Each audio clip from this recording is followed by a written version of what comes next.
दोस्तों, आप लोग के एजुकेशन करियर जर्नल में फिर से स्वागत है। तो जैसा कि आप लोगों को पता है कि मैं भारतीय वन क्लास 10th का मैथ्स पढ़ाने जा रहा हूँ। इसमें क्लास 10th का आपका त्रिकोणमिति का चैप्टर होगा, है ना। इसमें त्रिकोणमिति अनुपात होगा और प्रश्नावली बने होगा भारतीय वन का। ठीक है, तो कुछ मैं कंसेप्ट बता दूँ जैसे बोर्ड पे लिखा हुआ है, ठीक है। और उसके बाद इसका एक्सरसाइज मैं करवा दूंगा। तो सबसे पहले तो थोड़ा सा बेसिक जान लेते हैं क्या होता है त्रिकोणमिति। देखिए, त्रिकोणमिति में सबसे पहले हम देख रहे हैं कि पाइथागोरस प्रमेय क्या होता है ना। बेसिक चीज है ये सब। पाइथागोरस प्रमेय क्या होता है? तो पाइथागोरस प्रमेय क्या होता है कि कर्ण स्क्वायर बराबर लंब स्क्वायर जोड़ क्या होता है? आधार स्क्वायर। ऑलरेडी पहले से आप ये जानते होंगे, ठीक है। इसमें एक समकोण त्रिभुज लेना पड़ता है, ठीक है। ये समकोण त्रिभुज हो गया, ठीक है। इसमें एक कोण कितना डिग्री का होता है? 90 डिग्री का होता है ना।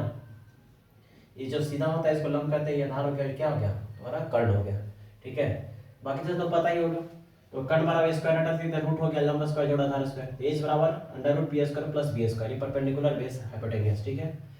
तो इसमें बेसिक्स कुछ लगेगा, पाइथागोरस प्रमेय का फार्मूला लगेंगे त्रिकोणमिति अनुपात में, जो कि मैं कुछ बता रहा हूँ, ठीक है। इसमें कुछ मोटा मोटा तौर पे मैं बता दे रहा हूँ फार्मूला वगैरह। ऐसा तो इसका सब प्रूफ वगैरह भी होता है, लेकिन प्रूफ हम लोग बाद में देखेंगे, ठीक है। कभी और देखेंगे अलग से वीडियो में, ठीक है। तो बेसिक तौर पे बता देते हैं, उसके बाद इसका एक्सरसाइज करेंगे। यहाँ पे भारतीय वन लिखा हुआ क्लास 10 का त्रिकोणमिति अनुपात प्रश्नावली वाले, ठीक है। देखिए यहाँ पे पहला इसमें पढ़ना हम लोग का साइन थीटा, ठीक है। एक होता है cos थीटा, एक होता है क्या? tan थीटा होता है, ठीक है। तो sin थीटा के उल्टा क्या होता है? sin थीटा का उल्टा होता है आपका cosec थीटा, और इसका जस्ट उल्टा क्या होता है cosec थीटा का? sin theta. cos थीटा का उल्टा क्या होता है? sec theta. sec थीटा का जस्ट उल्टा क्या होता है? cos थीटा होता है, ठीक है। एक दूसरे के उल्टे होते हैं। उसी तरह से यहाँ पे मैं लिखा हूँ tan थीटा का उल्टा क्या? cot थीटा, और cot थीटा का उल्टा क्या होता है? tan थीटा होता है, ठीक है। इसका 17 से एग्जाम है ना, उसके लिए मोटा मोटा तौर पर मैं रिविजन करवा दे रहा हूँ, ठीक है। तो साइन का फार्मूला क्या होता है? लंब बटे कर्ण, ये फार्मूला हो गया, इसको आप लोग याद रखिएगा, ठीक है। त्रिकोणीय अनुपात में जब हम क्वेश्चन सोल्व करेंगे सब यूज आएगा। तो लंब बटा क्या होता है? कर्ण। इसमें जब साइन थीटा का उल्टा कोसेक थीटा होता है, तो कर्ण कहाँ चला जाएगा? ऊपर, लंब कहाँ जाएगा? नीचे। यानी कर्ण बटा क्या हो गया? लंब हो गया। उसी तरह से cos थीटा में क्या होता है? आधार बटा कर्ण। इसका उल्टा क्या होता है? सेक थीटा होता है। तो कर्ण ऊपर चल जाएगा, आधार कहाँ जाएगा? नीचे आ जाएगा, ठीक है। ये दो फार्मूला समझ में आ गया होगा। अगला क्या होता है? tan theta. tan थीटा का उल्टा क्या होता है? cot theta. tan थीटा का फार्मूला लंब बटा आधार, लंब बटा आधार, और इसका जैसे उल्टेंगे cot थीटा उल्टा होता है, तो यानी क्या हो जाएगा तुम्हारा?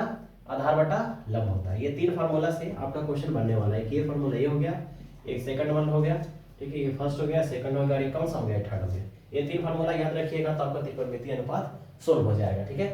और मैं कुछ इसका ट्रिक बताया हूँ, यहाँ पे कुछ ट्रिक लिखा हुआ होगा कि ये शॉर्टकट ट्रिक मान लीजिए भूल गए तो कैसे याद रखेंगे एग्जाम में। देखिए यहाँ पे लिखे हैं लाल बटा कक्का, यहाँ पे लिखा हुआ है ए लाल के लाल बटा कक्का। तो लाल बटा कक्का से क्या होता है? देखिए पहला वाला जो यहाँ से आता है देख रहे हैं, एल बटा के।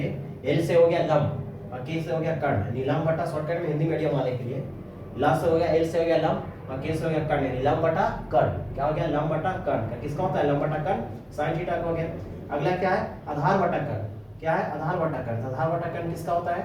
cos थीटा का होता है। अगला क्या है? लंब बटा आधार। लंब बटा आधार मैंने किसका होता है? tan theta. एल से हो गया लंब और ए से हो गया आधार। ए से हो गया आधार और के से हो गया यहाँ पे कर्ण, है ना।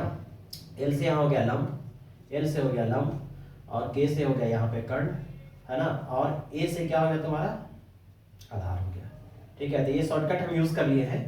लंब बटा कर्ण साइन, आधार बटा कर्ण कॉस, लाल बटा आधार टैन। अब इसका जस्ट नीचे से जाएंगे, नीचे से जाएंगे तो साइन का उल्टा क्या होता है? कॉसेक। तो कर्ण बटा, नीचे से चलेंगे तो कर्ण बटा लंब कॉसेक का, कर्ण बटा आधार सेक का, आधार बटा लंब किसका हो जाएगा? कॉट का हो जाएगा, ठीक है। ये ट्रिक है मोटा मोटा तौर पे, लाल बटे कक्का, याद रखिएगा, लाल बटे कक्का, ठीक है। तो ये फार्मूला तीन को है जो कि हम यूज करेंगे। यहाँ पे दो चीजें लिखा हूँ, यहाँ पे ध्यान दीजिएगा, ये जानना बहुत जरूरी है, ठीक है। इसी पे सारा ये एंगल के सामने जो मैं ये जो लिखा हूँ ना, ये पॉइंट बहुत ही इंपॉर्टेंट है। इस पे सारा क्वेश्चन सोल्व होता है। जैसे देखिए क्या लिखा हूँ कि कोण के सामने हमेशा क्या होता है? लंब होता है, और बगल में क्या होता है? आधार होता है, और कर्ण कभी बदलता नहीं है। तो ये दोनों पॉइंट है ना, बहुत ही इंपॉर्टेंट है। ये दोनों पॉइंट को याद रखना बहुत जरूरी है। अगर इसको भूल जाइएगा तो आपका क्वेश्चन नहीं होगा। कोई जरूरी नहीं कि लंब ये होता है आधार होता है, ये दोनों क्या होते हैं? बदलते रहते हैं। कर्ण हमेशा क्या होता है? चेंज करता है। हम क्वेश्चन अगर इसको सोल्व करवाएंगे ना, एक्सरसाइज प्रश्नावली वाले का, उसमें हम डिस्कस कर देंगे, ठीक है। जैसे देखिए आप लिखा है, जैसे ये कोण है, ये कोण है, ये ए होगा, मान सपोज साइन ए का मान निकालना रहेगा, तो कोण ए रहेगा। तो ए के सामने हमेशा क्या होता है? ये मतलब कोण के सामने हमेशा क्या हो जाएगा? लंब। ये आधार नहीं रहा, क्या बन गया? लंब बन गया। तो ये मैं यहाँ पे लिखा हूँ कि कोण के सामने हमेशा क्या होता है? लंब, और बगल में आधार होता है, और कर्ण कभी बदलता नहीं है। इस पे क्वेश्चन हम करवेंगे ना, ये दोनों पॉइंट आपका क्लियर हो जाएगा। आई होप यहाँ तक समझ में आया होगा। तो ये फॉर्मूला याद रखिएगा त्रिकोणीय पद का, sin थीटा cos थीटा और tan थीटा। ठीक है, यहाँ तक आई होप समझ में आया होगा। अब हम लोग चलते हैं प्रश्न वाली का क्वेश्चन लेते हैं। ठीक है, देखिए फिर